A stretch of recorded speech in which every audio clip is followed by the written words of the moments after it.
শান্তি অসমাপ্ত আত্মজীবনী। কারাগারের এই বইটি আপনারা যদি নিজেরা দেখেন, এখানে বেশ কয়েকটা ওনার লেখা অনেকগুলি খাতা, তার মধ্যে একটি খাতা যেটা বহু বছর পরে এটা খুঁজে পাওয়াটা মানে আমি আমার লেখায় এগুলি তুলে ধরেছি।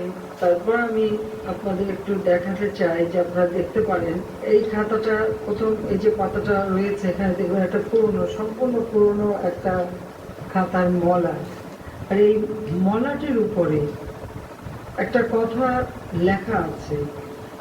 এই মলাটা আসলে এই বইটা ছিল বাজেয়াপ্ত করা, জেলখানায় এই খাতাটা বাজেয়াপ্ত করা হয় এবং সেই তথ্যটা পেয়েছিলাম এসবি রিপোর্ট থেকে। 96 সালে যখন সরকার গঠন করি তখন এসবি রিপোর্টগুলি নিয়ে এসে সেগুলি ফটোকপি করে রেখে দিই এবং সেখান থেকে জাতির পিতার জীবনের অনেক তথ্য জানতে পারি। সেখানেই জানতে পারলাম যে দুখানা খাতা বাজেয়াপ্ত করা হয়েছে। তো দ্বিতীয়বার যখন সরকার আসলাম তখন আমি এসবিকে বললাম যে এই খাতাটা আমাকে খুঁজে বের করে দিতে হবে। ওখানকার কর্মকর্তারা সবাই কষ্ট করেছে এবং 2014 সালে এসে সেই খাতাটা আমি পেলাম। যে খাতাটা বঙ্গবন্ধু নিজেই কিন্তু নাম দিয়ে গেছেন। এই খাতা লিখেছিলেন থালাবাটি কম্বল জেলখানার সম্বল, কিন্তু এই খাতাটা যে বাজেয়াপ্ত করা হয়েছিল সেখানে লেখা আছে এই মলাটির উপরে ক্রিটিসিজম অফ জেল অ্যাডমিনিস্ট্রেশন, এবং সেই কারণে এটাকে বাজেয়াপ্ত করা হয়। তো এত বছর পরে এই খাতাটা পাওয়া যায়। আর বাকি যে খাতাগুলি আমার লেখার মধ্যে আমি লিখেছি যে কিভাবে এগুলি আমরা পেয়েছি।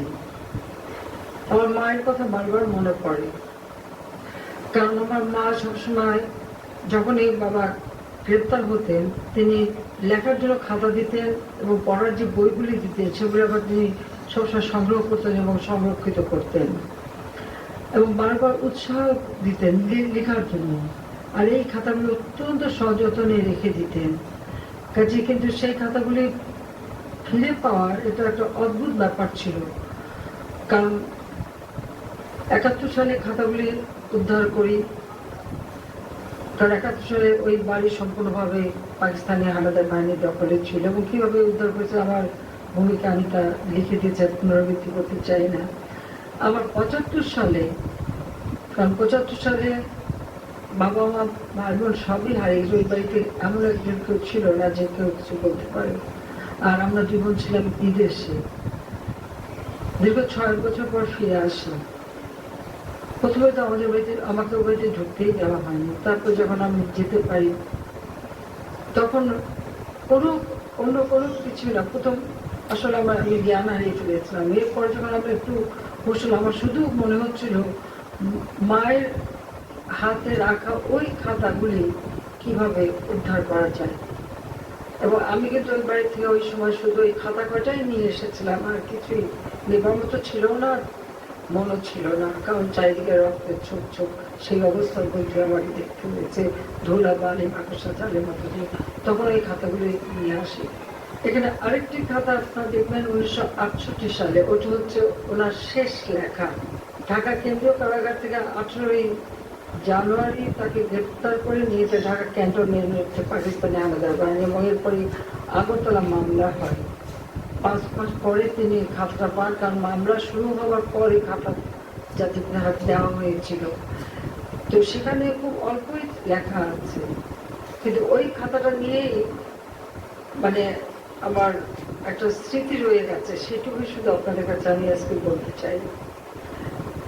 আমরা জানুয়ারি মাসের পর থেকে আমরা জানতাম না উনি কোথায় আছেন, কিভাবে আছেন, বেঁচে আছেন, কিছুই জানতে পারিনি। কোনো খবর আমরা জানতাম না।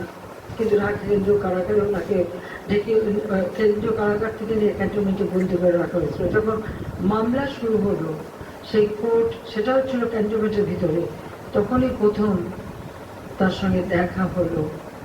এরপর আমরা মাঝে মাঝে সাক্ষাৎকারের অনুমতি পেতাম, ওনাকে অফিসার মেসে রাখা হতো।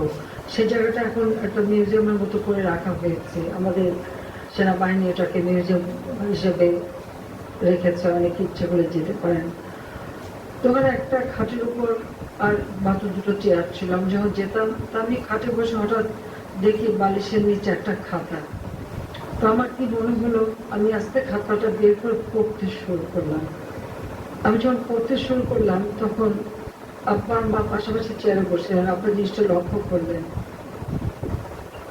উনি উঠে এলেন, আস্তে আমাকে জড়িয়ে ধরে কোনো বকাও দিলেন না, কিচ্ছু বললেন না, শুধু হাত থেকে খাতাটা নিয়ে নিলেন, নিয়ে শুধু এইটুকুই বললেন, এখন পড়বি না, আমার মৃত্যুর পরে পড়বি। আমার হাত থেকে তিনি খাতাটা নিয়ে রেখে দিলেন।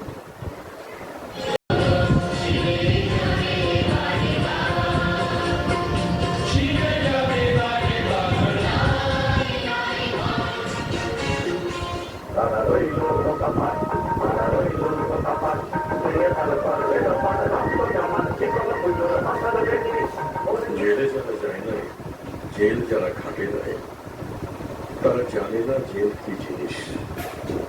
বাইরে থেকে মানুষের যে ধারণা জেল সম্বন্ধে, ভেতরে তার একদম উল্টা।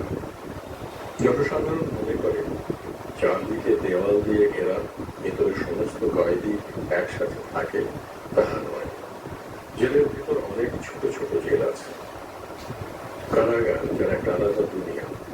এখানে আইনের বইতে যত রকম শাস্তি আছে, সকল রকম শাস্তিপ্রাপ্ত লোকই পাওয়া যায়। খুনি, ডাকাত, চোর, বদমাইশ, পাগল, নানান রকম লোক এক জায়গায় থাকে। রাজবন্দীও আছে, আর আছে হাজতি, যাদের বিচার হয় নাই বা হয়েছে, এখনো জামিন পায় নাই। এই বিচিত্র দুনিয়ায় গেলে মানুষ বুঝতে পারে কত রকম লোক দুনিয়ায় আছে। বেশি দিন না থাকলে বোঝা যায় না।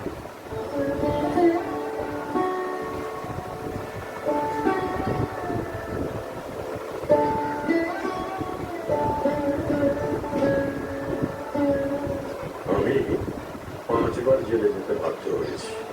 রাজবন্দী হিসেবে জেল কেটেছি, সশ্রম কারাদণ্ড ভোগ করতে হয়েছে, আবার হাজতি হিসেবেও জেল খাটতে হয়েছে। তাই সকল রকম কয়েদির অবস্থা নিজের জীবন দিয়ে বুঝতে পেরেছি। আমার জীবনে যে ঘটেছে তা দেখতে চাই না, তবে জেলে কয়েদিরা কিভাবে তাদের দিন কাটায় সেটাই আলোচনা করব। পূর্বে বলেছি, জেলের ভেতর অনেক ছোট ছোট জেল আছে। জেলের কাজ কয়েদিরাই বেশি করে, অফিসারদের সাহায্য করে। আলাদা আলাদা এরিয়া আছে। হাজতিরা এক জায়গায় থাকে, সেখান থেকে তারা বের হতে পারে না। রাজবন্দীরা আলাদা আলাদা জায়গায় থাকে, সেখান থেকে তারা বের হতে পারে না। কয়েদিদের জন্য আলাদা জায়গা আছে, ছোট ছোট দেয়াল দিয়ে ঘেরা, তারই মধ্যে থাকতে হয়। আরেকটা এরিয়া আছে যাকে বলা হয় সেল এরিয়া, যেখানে জেলের মধ্যে অন্যায় করলে সাজা দিয়ে সেলে বন্ধ করে রাখা হয়। আবার অনেক সেলে একরারীদের রাখা হয়। সেল অনেক রকমের আছে, পরে আলোচনা করি। জেলের ভিতর হাসপাতাল আছে, ডাক্তারও আছে। অসুস্থ হলে চিকিৎসাও হয়, কাজ করতে হয়, যার যা কাজ ভাগ করে দেওয়া হয়। যারা লেখাপড়া জানে তারা অফিসে রাইটারের কাজ করে, কেউ বাগানে, কেউ গোদামে, কেউ ফ্যাক্টরিতে, কেউ সুতা কাটে, কেউ পাট করে, কেউ ঝাড়ু দেয়, আর কেউ ম্যাথরের কাজে করে। যত রকম কাজ সবই কয়েদিদের করতে হয়। সন্ধ্যার পরে কেউই বাইরে থাকতে পারে না। সন্ধ্যায় সকলকেই তালা বন্ধ করে দেওয়া হয় বাইরে থেকে। ভেতরেই পায়খানা প্রস্রাবখানা আছে। সন্ধ্যার পূর্বেই লাইন ধরে বসে খানা শেষ করতে হয়। তালাবদ্ধ করে সিপাহীরা বাইরে পাহারা দেয়, ভেতরে থাকে কয়েদিরা। কয়েদিরা যতদিন জেলে থাকে, সন্ধ্যার পরে অন্ধকার হলো চাঁদের আলো, এ খবর খুব কম রাখে।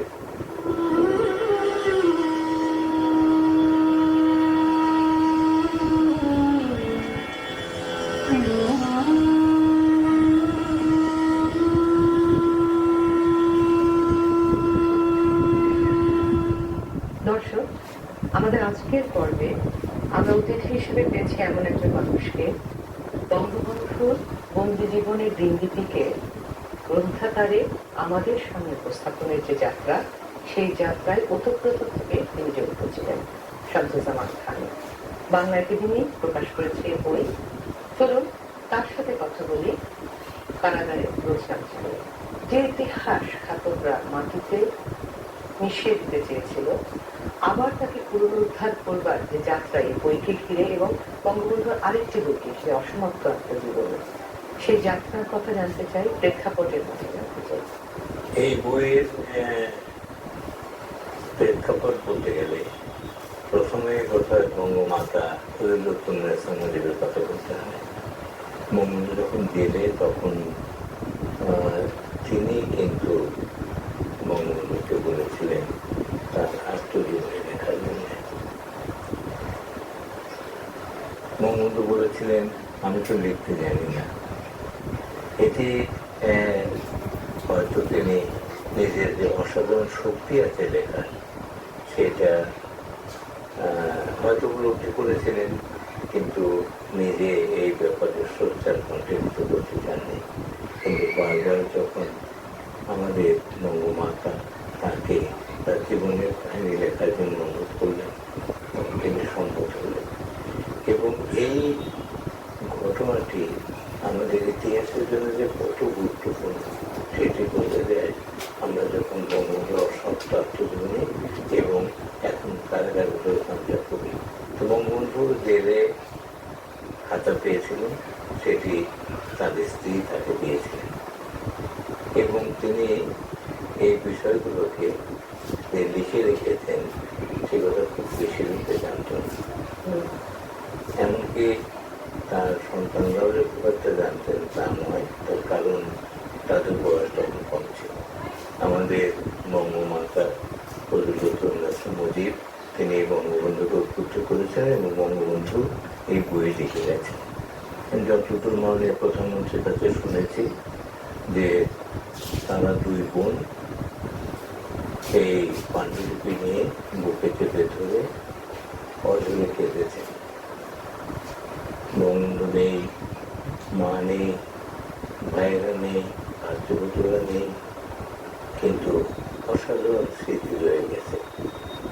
তার মধ্যেই বঙ্গবন্ধুর স্পর্শকে উপলব্ধি করার চেষ্টা করেছিলেন। এই জন্য তারা ভাবলেন যে এই বইগুলো শুধুমাত্র নিজেদের অধিকারে আটকে না রেখে গোটা জাতির সামনে প্রকাশ করা দরকার।